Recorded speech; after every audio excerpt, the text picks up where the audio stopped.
fateful day, when the skies were aflame, the USS Oklahoma bore the brunt of the blame.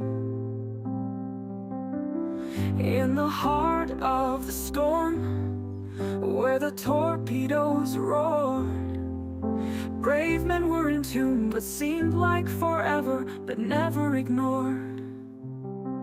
In the darkened depths, where the shadows lie deep, a sailor's soul stirs from its restless sleep. 80 years adrift in the ocean's cold embrace, lost among the waves in that tragic place. Their names were but whispers in the sea's mournful song. Families left aching, their hearts aching long. Unknown was the label, killed in action the phrase, for decades unspoken in sorrowful haze. Yet now in the silence, through the years of despair, a voice from the depths breaks the silence once more. The mysteries of ages, once shadowed in night, are brought into daylight, into history's light. I am he, whispers the sailor after all these years, finally known to the world and to loved ones' tears. No longer a shadow, no longer unknown, I am remembered, my name finally shown. The families now gather, their hearts finding peace, as the sailor's name echoes, their sorrows release. And a day I've been looking forward to, if you can put it that way, since 2015. And I want to thank Larry for making it happen. This many people turn out, and the guy's been gone for over 81 years. Very emotional, because I've been trying to get this to happen since 2015. Tom Rowe flew from Atlanta to help memorialize an uncle he never met. Growing up, I always knew that he was killed there. Navy electrician's mate Cecil Barncord was killed in the attack at Pearl Harbor in 1941, whose memorial turned into a family introduction. I hear a rumor that you're Larry. Down this hill. Yeah. I'm Tom Rowe, your cousin. Well, glad to meet you, cousin. Their parents were siblings, Uncle Cecil right in the middle. Yep. That must be my mother. brought together by a tragedy and a triumph of science and persistence. Cecil's name is recorded on the courts of the missing. But today, more than 81 years later, Barncord's getting a memorial with full military honors in Mossyrock. Now our electrician's mate, third class, Cecil E. Barncord, returns home to family and friends. Why Mossyrock, a small Lewis County town Barncord never visited? I'll cherish the rest of my life. DNA samples identified Larry Mason as Barncord's oldest living relative. Mason has other families buried at Mossyrock's Swofford Cemetery. It's something else. I'm really glad I came. Their sorrows release. The tales of the fallen in their memory reside, in the annals of valor where the heroes abide. For every lost sailor whose name once was lost, the seas hold their Kyle. This is Kyle G. Thomas, USA paratrooper, and he was killed in September 25th at 2003 in Iraq. And we found, I was, just as a fluke, after I already knew I was coming for Cecil's thing, and it was really big and prominent in my life for the last month to make sure I was here for Cecil. And we were just, as a fluke, stopped at a flea market at Yardbirds. Yardbirds. And I opened a little Michael Kors box, and there were dog tags in there. And I shut it really fast, and I went, oh my God, I don't understand, but I don't think dog tags are supposed to be at a garage sale. This is not okay. I opened the box back up, and then I also saw that there was a killed in action bracelet that has Kyle on it. And then as I went through the dog tags, there's another lady that I have to figure out who she is. I haven't looked yet. She's Margaret Turner, but look at this. Here is, and I don't think they make a bunch of different dog tags for people.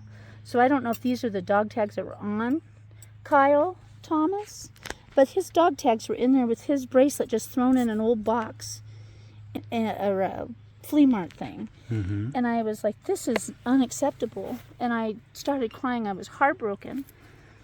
And the people at the mart, there was like a couple old veterans were there, and they were helping me. They were worried about me, and they were like, oh honey, if there's no name on it, it's okay if there's not a real name.